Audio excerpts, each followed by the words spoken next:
સાબરકાંઠાની અંદર જોખમી ખાડાને લઈ અને સાંસદ દ્વારા પત્ર લખી અને રજૂઆત કરવામાં આવી છે।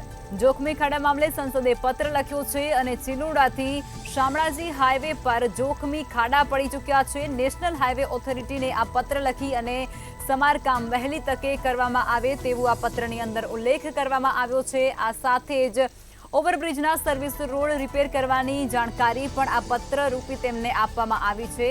ત્યારે સર્વિસ રોડ 2 થી 3 માસમાં જ તૂટી જતાની સાથે જે રાહદારીઓ છે તેને હાલાકી પડી રહી છે, પરેશાની ભોગવવાનો વારો આવી રહ્યો છે।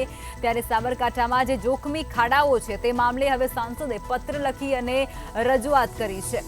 નબળા કામને લઈ અને સર્વિસ રોડની હાલત અત્યારે ખરાબ જોવાઈ રહી છે અને તેને જ કારણે વાહનોને પણ નુકસાન થઈ રહ્યું છે।